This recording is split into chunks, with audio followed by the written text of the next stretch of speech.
What do we see now, though, with the recent news on registration? They're now going to start requiring women to register for it looks like it's going to go Selective Service. Yeah. To register for the Selective Service. And a lot are reading into that, much like they always have. But because we have a challenging force, we haven't met our recruiting numbers in years. The belief is we're going to institute the draft back again. What do you guys think? I've been hearing about institution of draft for over a decade now. I think the possibility, Vietnam, actually, I think the possibility is always going to be present. There are so many countries, like really successful, financially stable countries, that have conscript armies that, tell you that you're going to either serve or you've got a lot of money or you're a valued member of society, so you don't need to. But how big are their geographic areas of that they have to cover? I think that's a good aspect of it, but I think another aspect that you have to think about is their actual geographical location, and not just the coverage, but where their footprint is at, and then how does that serve theirs and our national interests, right? Sweden, for instance, Sweden's got a conscript army, and they're right there. I mean, you got Sweden, Finland. That's the last line of defense, right? So I think that they have to have that. Yeah. But Sweden also has a lot of successful people that if they had a choice, they wouldn't do the military because they don't need to. Right. Because they've been so successful educationally and they've got a trade that they've decided to go to. I say all that to say, why don't we do that? My roommate, when I was at Stanford, he was Swedish, and he was telling me that essentially, like, if you're a certain IQ, that you get a buyout from it.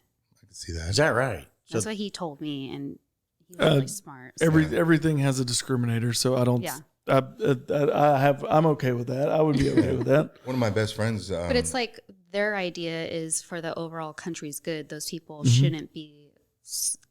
They're on the front lines. Yeah, it shouldn't be point man on the stack. Yeah. You know what I mean? Yeah. Like, he shouldn't be kicking in a door. Like, you need to go figure out what that bomb does in that lab. Yeah, I like that. Yeah. When I was at Sergeant's Major Academy, got the pleasure of meeting a command sergeant major from the Swedish Army. Shout out Patrick Nyberg. Absolutely amazing, very smart, and he taught me a lot about the Swedish Army. And then I've seen some of his videos. I've seen the discipline. I've seen the standards. I mean, they are a sharp military. And that's a conscript army. Yeah. So I think the baseline to that conscript army is the buy-in. But they also don't have subcultures. And I think a part of the issue when it comes to DOD and all of our branches is you have to deal with all these different branches and their cultures, and then you have to deal with all the different regional cultures within our country. And then there's layers, and then there's discrimination and all these bigotry issues. And I think that's why sometimes you have to have financial incentives or other educational incentives. Well, why wouldn't there just be like other avenues that they could do their service for too? Like, whatever happened to the Civil Conservation Corps? Yeah. Like what if something like that was involved, and there's still betterment of the country? They could still be used in a defense effort if need be, but like a homeland defense effort. Yeah. But while they're not doing that, while they're not using that bulldozer to build berms to stop tanks, they're using that bulldozer to make a road in a national park or something. What I heard you guys just talking about, though, is a second ago, you didn't want individuals during the war. You had individuals that came in that didn't have a high IQ, that had rough backgrounds, everything else, and it was a very challenging time to train them and get them ready. Yet you have an individual that got out of the draft. Well, also, Swedish public school system is amazing. So everybody is pretty So let's put the right context, right? Because that may be a really high IQ in comparison to the normal average. Whereas, what about our American school system? It pretty much lags. It depends regionally where you're at. That goes back to subculture. Regionally, not just by state, but even by sometimes county. Yes. No, that's a really good point. I mean, it's not anything that I've actually sat down and thought about, but it's a very good point where there's not a lot of, well, I don't want to talk ignorant. I think the United States has a lot of different cultures and subcultures that we deal with. Yeah. Not just, like you said, not just on a state to state basis, but even in the same city. I feel like basic training, half is melting away the subcultures that you came from in the States, even if you did come from the States. Yeah. And but I see that going away now. Okay. With all the woke, being compassionate towards everybody's backgrounds and, how you feel. It's gotten a lot more warm and fuzzy. We're wrapping blankets around people. So when you show up to basic training, I mean, and this goes back to the recruiting effort, are you going to attract the person that wants to be an individual but also wants to serve the country? Probably not, because they find out when you go to basic training, we're going to tear you down and build you into a soldier. They're not necessarily doing that anymore. Yeah. So they accept the culture, the beards and all those different things are happening, and we're having to do that to get people in. Yeah. I know that my last few years as a senior leader, there was a lot more learning of different backgrounds, cultures, geographical locations, and you have to use that to your advantage, because if you don't, you're going to be at a disadvantage as a leader. You're not going to know how to speak to people. People are smarter. They want to know why they're doing something. It's hard to just give them purpose, direction, and motivation, definition of Army leadership. Sometimes that doesn't fly. I mean, guys and gals want to know why. Well, why are we doing that? How many times I don't understand why we got to do that. Sometimes it was valid. Sometimes you just wanted to, hey, go do it, man. Yeah. Right? So once again, it's a societal change. It's driving how we recruit. It's driving who we bring into the military service, which drives the state of our military service, which is going to come full circle and affect how we recruit. So I think we're at a standstill now because we got into this social awakening. We want to make everybody happy and be cognizant about everybody's feelings. The age of Aquarius. Yeah. And then the military's just sitting there going, oh, man, what do we do? Hey, are we going to put pronouns in our signature blocks now? I bring that up and it sounds funny, but that was actually a conversation that we had, because that was the flavor of the month at that point, is these pronouns. So we put our pronouns in there. I don't know, man. I'm just trying to make it through this training event. Yeah. So every little thing that we have that's socially distracting is going to take away from this war preparedness, right? That I guess we're going to discuss a little bit later. It also affects the type of people that we're bringing in, which also affects how we train people for war preparedness and all this other stuff. I don't think we're ever going to get the right answer on how to recruit properly. I think there's so many shifts and changes in everything that we do that you're just not going to be able to nail it down, which brings me to the whole selective service and the draft. I think at one point, it's going to be necessary, and to bring the females in is absolutely necessary. We've broken that glass ceiling, right? We have women that have gone through Ranger School, women that are going through Special Forces Assessment and Selection. And they've done absolutely great and wonderful things. Why wouldn't we make that an inclusive program? Yeah. Man, I know there's a lot of people that are like, I don't want to do that. But that's gender non-specific. Are there any valid reasons to not do it? I don't think so. Oh, that's a deep subject right there. Well, because there's opinions, right? Yeah. And are they valid or not? I don't know. I've never been able to really understand. There's this whole beef, and I think you said it, and maybe when we talked to you a long time ago, or it was somebody, they were talking about, well, here's the thing, we go to combat and everything, and, can a woman pull out a 250-pound guy out, with full kit on out of the burning house in the firefight and get? It's like, how many dudes can't do that? Yeah, I was just about to say. I know what it was. It was a guy we had from 160th who talked about this. He goes, we were out in formation in he said that we're going to start allowing female pilots into the 160th in enablers and everything. And, there was some grumbling and whatever, and somebody made a comment, and he goes, I tell you what, tomorrow morning, 0600, we're going to do a buddy carry. And he goes, and I'm going to find the heaviest dude here. And he goes, and I guarantee you, there's a lot of people here that aren't going to cut it. And if they don't, you're out of here, type of thing, Well, the other, there was that I've always heard, just like anecdotally. And then the second would be that, like in combat, that chivalry would take over and that a male would. Men are hardwired to protect the woman. And I was like, I was only in male units and they did not care about me. They would let me burn alive. Like, you know what I mean? I can tell you that is not true. Maybe that's a compliment to you as well. Yeah. Right? I don't know what they call it, like being one of the boys or whatever, and making sure that Everybody's taken care of equally. And like, excuse my French, but I think it's just because I made myself unfuckable. So then therefore, like, the chivalry died. Great point. That is. Well, you dropped the mic on that one. That is 100% on the female though to make themselves that adjective at that point. You can make yourselves relevant. And I guess this is a great antidote for the audience is when I did have to go to that the EOD school, it was the only in-doc for all of the different special forces unit, or 4 different career fields at the time in the Air Force, and the only 2 that women could try out for at the time were EOD and SEER. And so it was a squadron, I think, of 300 people, and there's 4 of us girls. And then 2 girls were sleeping with other individuals like in the squadron, and it was becoming like problematic because of testosterone, young men, whatever. And so we had a E7 who was this badass woman, and she called all 4 of us into the break room and told every single male possible to like literally leave the squadron, do not be in earshot of this area, which I thought I was in trouble. Like I was scared shitless. Yeah. And she basically was like, look, I'm going to come to you woman to woman. Like you're starting a great career in the Air Force. We have the greatest, world's greatest Air Force. It's a pleasure to be here. I enjoy my service. However, it's a small Air Force. What you do here today, you will not outlive. Like it will carry on.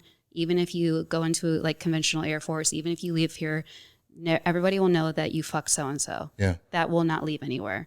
And I just took that forever. I was like, I will never do that. I'll never have to like have that in the back of my mind. Yeah, those stories they carry. Yeah, you know, it's they're war stories for people. It's bad. Well, I mean, it happened within, I think it was the early days. You know, they had the program where women were helping Rangers, Special Forces, and all of that in the battlefield. It was before they allowed women into combat arms. It was kind of a period of test in which they'd go in and Marines called them something, the Army called them something else, but basically their role was to go and aid and assist these units and stuff. Now they carried a weapon, they performed when they needed to, but their primary role was to calm the women and get the information from them so that they could find out what's going on in that village. What ended up happening though is that some women did end up sleeping with, you know, men. Yeah. And that caused a big controversy. And then automatically that gave it all a bad name because all it takes is 1 or 2 to do that. And in some cases, you almost wonder, like, are there dudes out there trying to see, like, is somebody going to break? Because then I can get rid of them once that happens, you know, type of thing. And we can get this whole thing killed. It didn't die. The program stayed around for years and years and years. What that ended up doing, though, is proving that women could at least go to combat and combat arms roles. They then opened it up, and then that's what started the snowball roll. So the question is, are women physically set out to be able to do that? And there, we could go into a whole argument about, are they capable of doing some of the same things as men? I think the data already says yes. Some would argue differently from a physical standpoint. Yeah. What's the reality, though? And I think what I found, at least from guys I've talked to who served with women, is that as long as they carry their weight and do their job, basically, that's what they mean. As long as they do their job, I don't give a damn. And I don't give a damn what size dude you are or anything like that. All you got to do is do your damn job.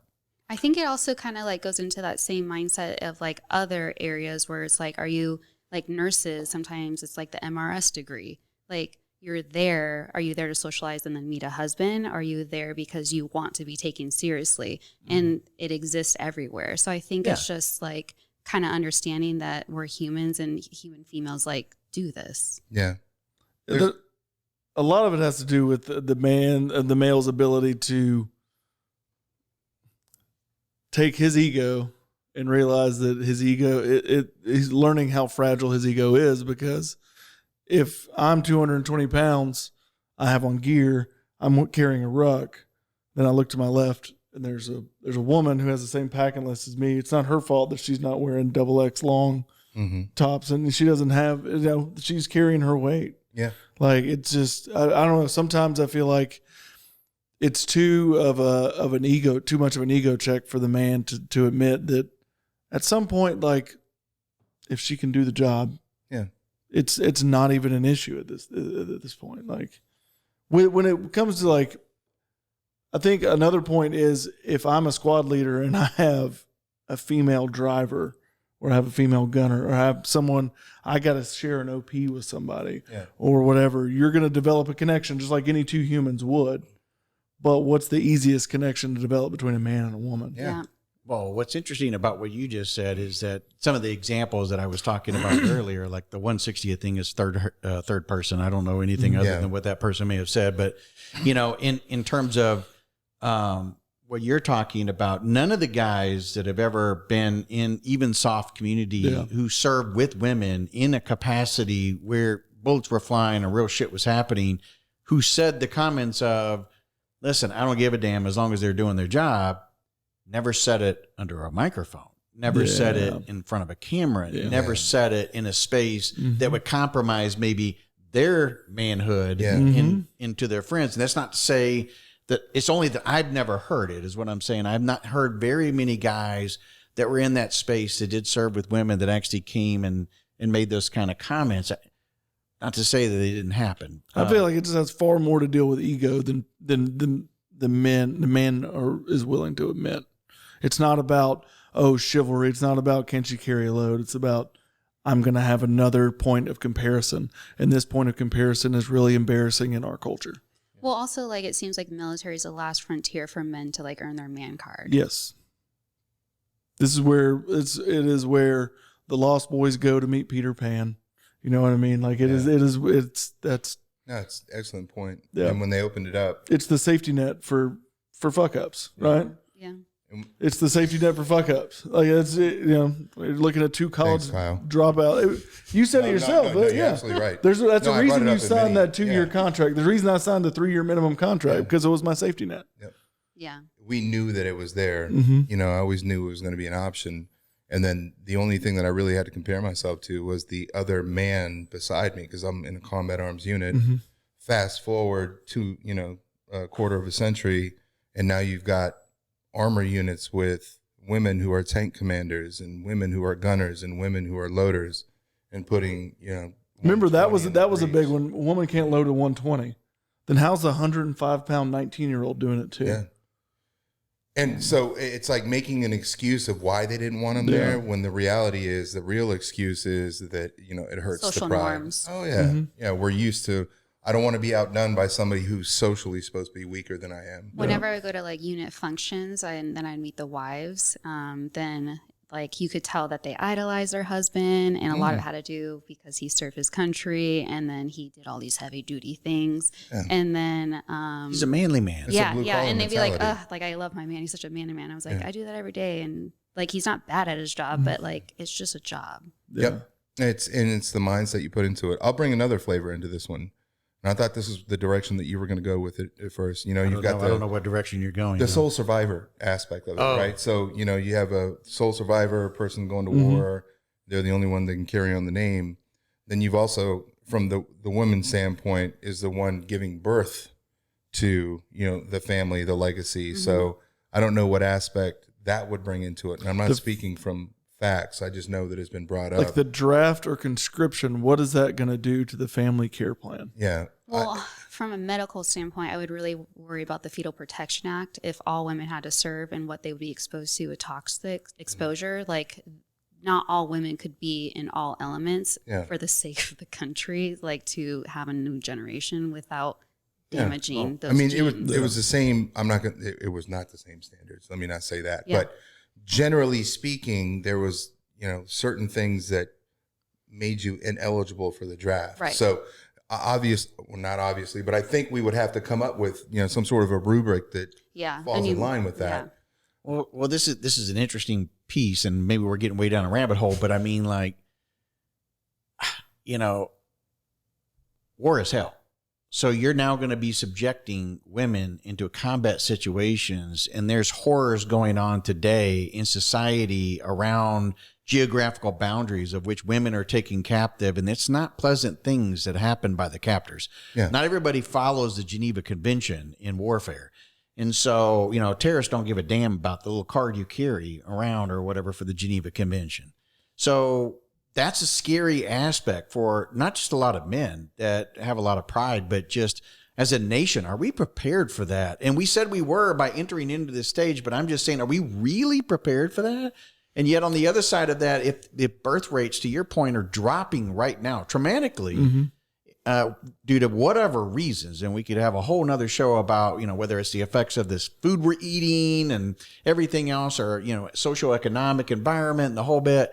But now we're going to put them in other harm's ways and ways. That's in what which, I worry about it when we put women into the draft is the reproductive health of a whole nation. It's a whole reason why in the 50s and before that women didn't serve, right? Yeah. It was women being in the kitchen and all of that and being the housewife because they are the person that gives birth and keeps society going. And so they're revered in that way of being a woman. Whereas a man was the manly man and and did the manly jobs and did all this. There was the protector and, the feminism and all that didn't come about until much later. So I think, I don't know, I don't want to get like too far down this path, but I feel like we've got to be careful as how far we start swinging. Yeah. Like what got, I know the feminist movement, but like, what is so bad about being a housewife? I don't understand. From a man's point of view, like I don't think that's what the feminist movement is about from an educational standpoint. It has nothing to do with the negativity spun that being a housewife is bad, but more or less the freedom to be able to not do it if they don't want to. Yeah. Society spun the whole housewife thing. I know exactly. I don't think society spun. I think 4,000 years. Yeah. There's evidence that there's always been a woman at the home, and that society has gone on. But that was also because of lack of medical advances to where she had to be in the home. Right, because they were not allowed to go. They'd try to get employment into other jobs that were considered more manly. So if you wanted to be a secretary, which is what they were called back in those days, not an admin assistant, and other terms that we use today. But if they wanted to be a secretary, that was fine. If you wanted to go be an accountant or whatever, you couldn't do that because that's not the role of a woman. Well, you're also taking something from the table that a man needs to give to his family. And then it was worse back in those days because then it was more racial as well. So it depended upon. So I just feel like no one's like. I feel like the housewife has been this kind of lowered in stature because of the feminist movement, because she's choosing to stay home. By the way, my wife is super educated. She's cum laude, bachelor of science nursing degree. She is way smarter than I am, and she chose to stay home. She chose to raise 3 kids, and there's nobility in that. Like, there's no ego in there, though. That's what I'm trying to say. There is like, where's the ego for the woman to say, yeah, that's a woman's job. I need to do that. So I hear that though. And I'm not disagreeing with you, but on the opposite end, I hear the pride that it takes to be a stay-at-home mom, to be a person that chooses. I hear it all the time. I just had a conversation. My boss went to with EY. They brought a lot of the working mothers in to discuss the different nuances of being a working mother, a working auditor, and having a family and having a husband that's a professional, and that, how do you make it through? And I thought it was a very, very good discussion. And one of the comments that was made was the husbands, when the wife is, during busy season, you're working 55 hours a week because you're trying to, close out the audit, and the husbands are running the house. They're doing the wife duties, which I don't think should exist anymore, but you know where I'm going with it. And they make the comment of, I don't know how you do it. Like, this is a really, really, really hard job, being a parent that stays at home and runs the house and takes care of the kids. I think it also, you're assuming that it's societal, that women just societally accept that they're supposed to do it. But I do think that there's so much of the neuroplasticity that allows them to be able to handle all that. It is already shown through data and research that women can multitask longer in lifespan than a man can. Yeah. So I think there's that. But then also with the societal feminism wave, it's not so much that women are downplaying the role of the housewife. It's more or less they're asking to exist elsewhere and that to be as honored and okay. I think that's the foundation of it. I think what we receive is the bastardized version of what it's a spin. That version of it has gone all the way full circle to make what my wife does toxic in some people's eyes. And so the origination, what I mean is like the origination of the movement and what people wanted it to be. Like, let me challenge myself as a human first, and then let me choose how I want to be a woman second. Don't force me into that position. And I think what we've done is we've played the telephone game, and by the time we've received the message of feminism, it's gotten to the point to where now there's a whole bunch of subcultures to it, right? Yeah. But that's in everything that we're doing right now. I mean, if I say, hey, I'm Republican, everybody's going to have a different spin on what they think of me now. Yeah. And it could be the news outlet that you listen to. It could be who you follow on social media. It could be, the way that you were raised. And all I said was one word. I don't think I'm coming from a bad place here. I was raised in a matriarchal home where my mom was the breadwinner. My mom made far more money than my dad ever thought about. And so she was a director of emergency rooms. That's what she did. She was a director level hospital executive. Like, she crushed it in her career. Yeah. But there were some things that, that weren't quite there. There's some give and take with any parent, whether, dad goes away, so mom has to take over. Yeah. I think maybe we're not, but I almost felt like in some ways, because again of COVID and the reset, and it's almost as though it may be shifting. There may be some latitude for women, while at the same time frame, women now understanding that they have, and you tell me if I'm wrong, the flexibility now are like, okay, now that I get the pick, I don't want to do that. Yeah. I'm now going to go ahead and choose to stay at home and raise my kids and all those things. And I think you might start seeing a little bit more of that, because I've even noticed that some of the people that are females that were getting out of the army or the military have chosen to raise a family and stay at home and maybe even to homeschool them. I think, like Angela does. Yeah. So I think those types of things, again, I think almost feel like it's almost like, keep the clothes that you've got on. I mean, jorts are coming back. Can you believe that? Yeah. I mean, I never thought I'd ever see a day when jorts would come back. You think it's going to go full circle, come back to. Just keep the damn clothes, everything's going to come back around at some point. And, I think it really comes back for the women in the workplace thing. Like, it was something that was taken from them for their own process of human self-actualization. So it's not so much like I want to be in the workplace. It's like, let me challenge myself and see what I'm made of before the day that I die. And I think that it's not that I don't want to be at home raising my children, but like, let me live my expansive life, just like you get to live your expansive life. I don't disagree with that at all. Yeah. And my mother was a perfect example of that. My dad was the one in the Army, and we would PCS. And there's many women that are like this right now. I've got so many examples where the resiliency in my mother was far greater than probably the resiliency in my father and I combined, because every time we PCS, she would find another job. Yeah. She would learn the nuances of that job. Which is why I think women would be good to be drafted if we didn't have to think about the reproductive side of it, because it is shown clinically that they usually are more resilient to PTSD than a male is. That aspect, I mean, I see.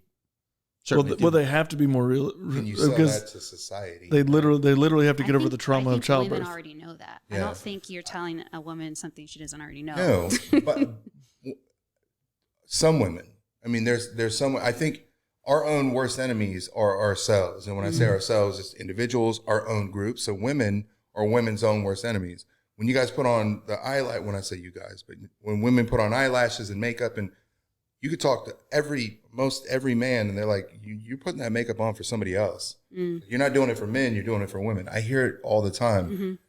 There's a lot of women out there that are moving forward, that want, hey, yeah, let's do the draft. Let me make the choice on what I'm doing. And there's other women sitting back there like, shut up. I don't want to do the draft. Stop putting us out there like that. And it's in every social circle, it's like that. Yeah. Right?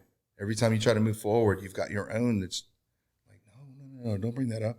I don't want to get drafted. When I hear women talking about that, like, why can't we just go back to the olden days things? I think it's also because there's not much reward for all the work, just because of different things with inflation, or like, even if I go in the workplace and I kill it, my male peer will still make more than me, and he's not killing it. Is that? I struggle with that. I don't think that's. I struggle with that because I don't think the wage gap is. I don't think that's a thing. It's closing, but if it is closed, it just closed. I would say in the last, what I witnessed at least in the last, I would say And you're right. So when you say just, I would say in the last probably 8 years, it's closed quite a bit. And I think what I'm talking about is statistical. It's not Robert's opinion and anecdotal, but the numbers out there, there still is a gap, but so I'm not saying it's the same, but it's not based on unit rate. It's based on volume of work. It's not based on unit rate. I think it's also based on occupation. Yeah. So 100%. Well, science fields, whether it's life science, hospital, sciences, whatever, science side of things, women are becoming the primary leaders in those organizations. You see it more and more and more. I mean, I can tell you that for my own staff that work for me, I think I have 7 people that report to me, and 5 are women. 2 are men. They kick ass. Yeah. How old are they? What's the age group? Age groups are probably. I'll take a stab because from an HR standpoint, I don't know. I would say. But how many mothers, grandmothers, great grandmothers had to fight for her to do that? Oh, absolutely. Yeah. Is there a pay gap in your profession that I'm trying to figure that out right now. I think numbers are more accessible than they used to be. It's in the works. I can't find out right now. I think and again, some would say, well, we still have a long ways to go. I think that's true. I don't know from a monetary standpoint. I don't think. But is that the sole drive? Women, it's easier for them to get into college, and it has been for the last 20 years. 100%. It's like 60% of all college degrees are women now. All doctors, lawyers, the medical field across the board. And you said life sciences, all of those are going. Accounting. It's all going that way now. Yeah. But has the standard been lowered for them to do that because of affirmative action, because of? I don't know. I can't argue that part of it. I don't know either, but I don't think it's a lowering of entry by any means. But I think what it is like the millennial woman as a little girl, she was told you can be anyone you want to be. You can be anyone you want to be. And I think that like we as millennial women, as girls, we're so boosted up, and that's why a ton of women wanted to join in my generation. Yeah. Like that's why there's a lot of GWAT female veterans. Yeah. And so I think it was like, fuck yeah, like I want to prove myself. I've been told my entire life I can prove myself, like game time, let's go. And then I think that we kind of are like, wait, I want to have a family. Like you're like a woman at this point. You're like, oh, okay, I want to do this. And I think that's why you see what you see. And now I think we're having the Gen Z girls, like they're like, I know I can do it. I don't want to. Like, why would I do that? Like, I don't have to. Well, we're talking about talk about the college acceptance and then the college degrees. But then we also talked about birth rates dropping. Yeah. Are those two things connected? I'm not saying the educated woman is not given birth, but they are connected data-wise. I know that much because a lot of times women are so busy in their career that they can't find a suitable mate, and then therefore can't. Well, don't get into the suitable mate thing because if you got to be 6'5" and finance with blue eyes, it's like 1%. Marriage rates are dropping every single year. Yeah. Well, I mean, I'm not saying like they can't find men worthy of them. I'm saying they're not marrying. Yeah. They're with the partner they want to be with. They just don't see the need to. That's actually the most dangerous situation for a woman to be in is an unwed, livable relationship with somebody they're not married to. That's one of the most dangerous situations. It's actually been dangerous from a violent standpoint. Yes. I married on the whole, most times we take the general, we don't take the 1% that we like to talk about all the time. We take the general population. The safest place a woman can be is in a married relationship living with her husband. And it is not even close. It's like a factor of 12. Is that like a psychologically, I'm asking purely out of ignorance. I don't know what data of it. When you saw your wife, you knew you wanted to marry her, right? Immediately, yeah. Same thing. But have you ever shacked up with a girl that you just shacked up with?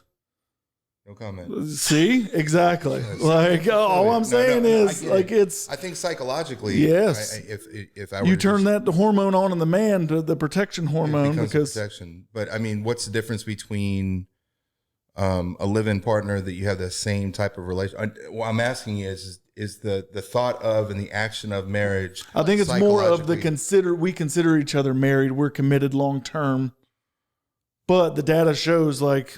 If the marriage certificate is there, she is safer. But I think it's just the way that they define the From relationship. domestic violence is what you're saying.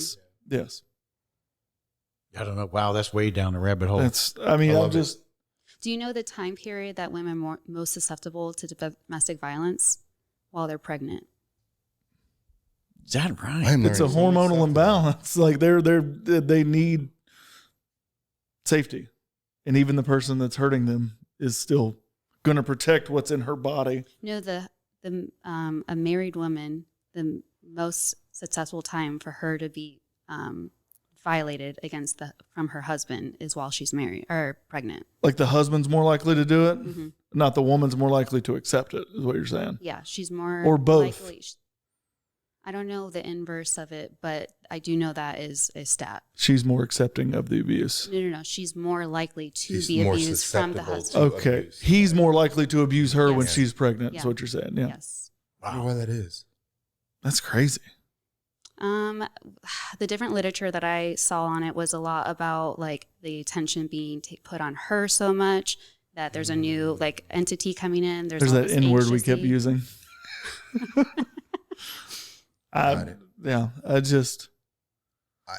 Wow.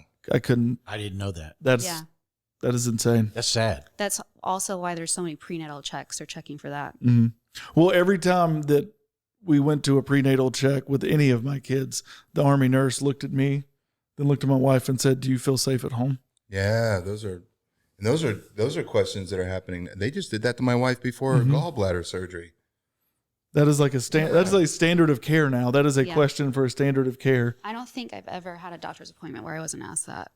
I don't disagree with it. It's just very uncomfortable for a person that's never put his hands on a female. Yeah. Why aren't they asking the males that? It's like, oh, wow. I understand why it's happening. Yeah, that's me. But from my standpoint, I'm just kind of like, oh, that's uncomfortable. Yeah. I wasn't in the office when they asked. Yeah. She told me about it. Yeah. No. I always ask, what'd you say? What'd you tell them? But why don't they ask me? Why don't they ask Sean? Why don't they ask Rob if he feels safe at home? I think they should. It's they just should. I think they should. I think there's probably some sort of metric out there, a statistic that shows that they'd probably lie. She just fell down the stairs. No, why didn't they ask us if we feel safe at home? Well, that's because that's another rabbit hole, man. There's an inverse to spousal abuse. No, I get that, and then there's a lot of men that are abused. But the other, we're not going there. No. Look how vulnerable they got. Look at that.